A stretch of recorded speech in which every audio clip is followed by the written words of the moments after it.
Whoever fights monsters should see to it that in the process he does not become a monster. And when you look into the abyss looks into you. It's one of those quotes, isn't it? You hear it so much. Yeah, it's everywhere. T-shirts, movie trailers. But when you really stop and think about what Nietzsche was actually saying, it stops being a cool line and starts feeling like a warning label. A warning label is exactly the right word for it because, most of us never really have to test that theory out. We don't actually look into the abyss. Right. We watch shows about it from our couch. Exactly. But the source material we're looking at today, well, it gets us uncomfortably close to that edge. It really does. Today we're doing a deep dive into Talking with Psychopaths and Savages by Christopher Berry-Dee. And what gets me about this guy, Berry-Dee, isn't just that he writes about this stuff. It's his proximity. He's not in a library analyzing cold cases. No, he is in the room. I mean, this guy is a former Royal Marine commando who became a criminologist. And he has sat face-to-face, like knee to knee, with over 30 convicted serial killers. And there's this quote in the book that just set the tone for me. It's from a homicide detective, a guy named Russell J. Kruger. 20 years on the force. This guy has seen everything. And he says about Berry-Dee, he scares the crap out of me. Wow. Yeah, that stopped me in my tracks, too. And then he says that Berry-Dee opened up a killer's mind as easy as a tin of beans. That image. A tin of beans. It's so normal, but in this context, it's just grotesque. It really is. So our mission today is to really look inside that tin. We're going to unpack the difference he makes between a psychopath and a savage, look at some of the biological theories, and then the part that I think is going to stick with me, the actual tactics for how you talk to these people. Yeah, it's a dive into the mechanics of the evil mind. And I think the first place we have to start is with the words themselves. We throw around terms like psychopath, sociopath all the time. Right, they're interchangeable. They are, but Berry-Dee is very, very specific. He completely rejects one of those terms. He hates the word sociopath. He really does. He thinks it's too soft, too politically correct. He says it sounds, social, like someone who's just a bit awkward at parties. Doesn't have the teeth. He wants that fear. He even brings up Hitchcock's Psycho and Silence of the Lambs. He uses the word psychopath because it carries the weight of being truly antisocial, not just shy, but wired against, humanity. Exactly. And for him, the key trait of the psychopath is what he calls the mask of sanity. And this is where it gets really chilling. Because we think of killers as looking a certain way, The creepy guy in the alley. Right. But the true psychopath, their defining feature is how well they blend in. They're invisible. And the example he uses for this is just perfect. Dr. Harold Shipman. The doctor from hell. Yeah, if you see a picture of this man, he looks like a kindly grandfather. Yeah. The book describes him, tweed jacket, corduroy trousers. He was a GP, a family doctor. You trust that person implicitly. And that trust was his weapon. That's the mask of sanity right there. He wasn't breaking into homes. He was invited in. He'd go on a house call, sit with an elderly patient, and then give them a lethal injection. But it's even deeper than that. It's the wills. The wills, exactly. He wasn't just killing them. He was forging their wills to leave their money to him. I mean, think about the mental gymnastics for a second. You're comforting a family about their mother's sudden death, knowing you just murdered her and you're about to steal her inheritance. It just shatters the whole idea that evil has a look.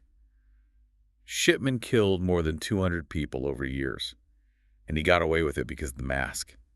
The tweed jacket. Yeah. It was flawless. Precisely. But Berry-Dee draws a line between that cold, calculating psychopath and another type he calls the savage. This was a new idea for me. I always thought of savage as, an adjective, not a whole category of person. Well, if the psychopath is the chess player, like Shipman, the savage is more like a blunt instrument. They might not be a clinical psychopath, they might even show emotion sometimes, but they're defined by this raw, brutal lack of empathy and a destructive urge. And he brings this right up to the modern day with the San Bernardino shooters. Yes, Farouk and Malik. And that's such a key example because it attacks our idea of the neighbor. Tashfeen Malik was a homemaker, a mother. Right. Your brain just doesn't want to put mother with a baby and mass murderer in the same sentence. But Berry-Dee says that's what makes them savages. They were living this quiet domestic life while building an arsenal of pipe bombs in their garage. It's that proximity of normal life to absolute brutality. Yeah, it's like the psychopath wants to manipulate the game of society, but the savage just wants to flip the whole board over. And sometimes you get someone who's kind of in between or tries to be something he's not. Which brings us to Kenneth Bianchi, the Hillside Strangler. Ah, Bianchi. He's such a strange case in the book because, and this is going to sound weird, he comes across as almost pathetic. I mean, obviously a monster, but Berry-Dee really focuses on his aggressive narcissism. That pathetic quality is the whole point. Bianchi was a failure, plain and simple. He flunked out of college. He failed the police exam over and over again. He desperately wanted to be somebody important, an authority figure, but he just wasn't smart enough to earn it. So he just pretended. The book calls him a chameleon, but not in some cool James Bond way. He was desperate. He'd tell people he was Dr. Bianchi, a psychiatrist, then he'd pretend to be a cop. It was all role-playing. He needed to feel that control, and when he couldn't get it the normal way, he took it with violence. But what's really telling is that even after he was caught, game over, life in prison, that need to be special, didn't stop. The section on him in prison is one of the most bizarre things I've ever read. You'd think, that's it, right? You're a number, it's over. But for Bianchi, prison just became his new stage. Oh, absolutely. He figured out he could still play the system. He gets into a ministerial training program and becomes Reverend K. Bianchi. Riley Reverend, right. Studies theology, biblical archaeology, and you have to wonder, is this a man who found God? Yeah. And Berry-Dee's answer is absolutely not. It's just another costume. First the doctor's coat, then the cop uniform, now the clerical collar. It's all about status. And the lawsuits. I had to read the part about the playing cards twice. He sued a company for using his face. He did. There was this serial killer trading card set, which says a lot about us, by the way, and he was in it.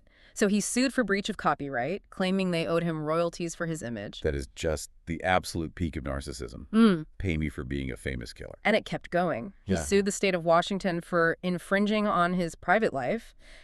And maybe the craziest part, he charmed women from prison. He married and divorced 3 different women while he was locked up. 3 in prison. The level of manipulation there is just, it's hard to get your head around.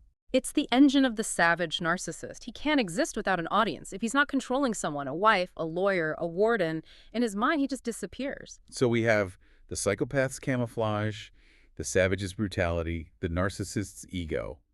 But then Berry-Dee gets into the hardware, the born or made question. Right, the biology of evil. And he doesn't pull any punches here. He puts forward these theories that basically suggest some people might be human time bombs right from birth.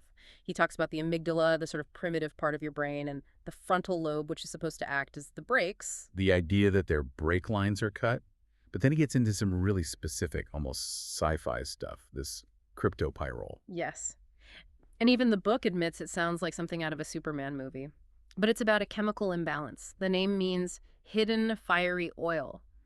And the theory, which he looks at through the killer Arthur Shawcross, is that really high levels of this stuff in your urine can be a marker for severe mental problems. And the list of traits for someone with high cryptopyrrole is so specific.